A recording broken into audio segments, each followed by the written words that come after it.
Bharatiya Muslim Mahila Andolan, Ms. Zakia Soman. Let's welcome her on stage with a big round of applause. Welcome, ma'am.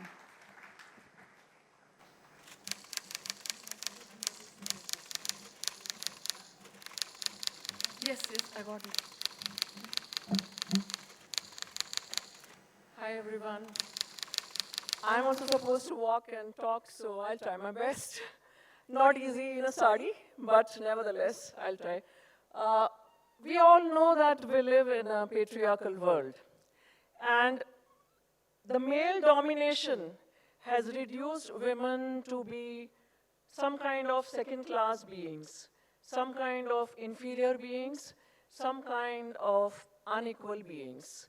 And this applies to women all over. This applies to women in the metros. This applies to women in the rural places.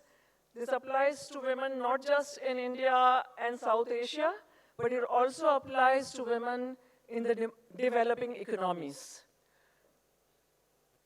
Be it at home, be it at your workplace, be it in the community, be it in public life, be it in society, at every step of our lives, we are told that we are inferior and we are unequal. And a lot of this is systematized through a very well-entrenched system called patriarchy. And I would like to focus on the aspect where it is patriarchy masquerading as religion. Because as a Muslim woman and as somebody who, along with scores of other women, have fought the menace of triple talaq or women's entry into the mazar in Haji Ali, we have come to face to face with patriarchy masquerading as religion. Despite of the fact that Allah made men and women as equal. But it is the men of religion who decided that women should be second class, women should be controlled, women should be dominated. And here, because the topic of the day is also menstruation and the stigma faced by the women, I want to point out that one of the very prominent sites of subjugation of women is the body of a woman. And you may find it shocking, but I think most of you would agree that men of religion have a lot of discomfort about women's bodies. They have a lot of discomfort about women's sexuality. Because chor kahin unke dil mein hai. We were told in Haji Ali कि आप मज़ार पे नहीं जा सकती because although you are properly dressed in a salwar kameez and a dupatta, लेकिन जब आप मज़ार पे माथा टेकती हैं तो आपका पल्लू हट जाता है और मर्दों की नज़रें भटक जाती है. तो अगर मर्दों की नज़रें भटक जाती हैं, अगर ईमान डगमगा जाते हैं, then whose fault it is? It is not the woman's fault. She has gone to the mazar only and only to be in the vicinity of the saint and to offer her prayers. We have known how women have been barred all over our country from entry into some of the temples. And we have also seen how women have objected to that and agitated against that.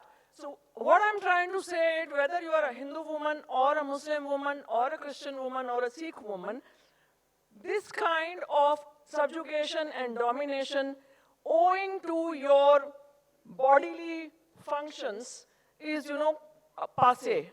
Because the Creator endowed the woman with the reproductive function, because she bears children, because she menstruates.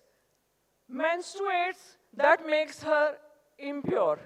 We were told, आप नापाक औरतें हैं, पवित्र नहीं, मतलब ये हम मंदिरों में भी सुनते हैं, कौन शुद्ध है, कौन अशुद्ध है, अपवित्र है. So, we need to bust this whole, hoax. We need to call the hoax of patriarchy masquerading as religion.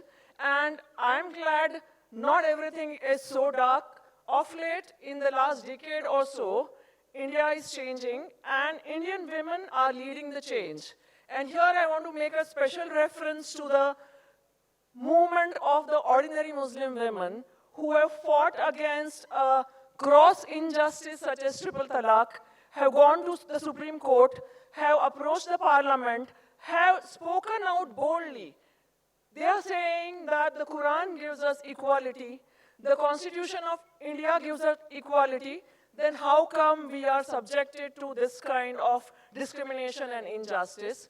And I think Muslim women's victory in the Supreme Court, where triple talaq was declared as void or as illegal, is an important historic development for the Indian democracy. And it is even, more historic because of the fact that ordinary Muslim women who have not had the advantage of education, who have not had the advantage of, proper economic background, they all came out by their thousands and they spoke against this injustice. And equally importantly, they were supported in this movement by all the women of India, irrespective of whether they were Hindu, Muslim, Christian, Parsi, Sikh. And they were also supported by a lot of men. So I think through a democratic movement which is rooted in the people and the women who are the oppressed, when they rise, things can change. Lastly, I would like to say that the Constitution of India guarantees equality and justice to all citizens irrespective of gender, caste, religion, language. So while legal reform is important, legal protection is important, it is equally important to educate our girls and our boys. It is important to teach them not just formally in schools, but also in the homes, in the families, in the communities. It is important to teach them that girls and boys are equal. It is important to teach them that mutual respect is an important value. You may become whatever, you may become an engineer, you may become a doctor, you may become whatever, but if you do not learn to respect your sister or the girls around you, then you are not a good enough Indian, and you are not a good enough human being. So social education is important, and I think it is equally important to question the male authority over religion. And this applies not just to those from the Muslim faith, it applies to all faiths in our country, where we have seen the men of religion, at least some men of religion, maybe not all, but some of the men of religion, the kind of havoc that they have wreaked in our lives, especially in the lives of the girls and women, that needs to be questioned. I got this opportunity to speak here in front of everybody. I thank all of you for listening to me, and I thank Outlook for inviting me. Thank you.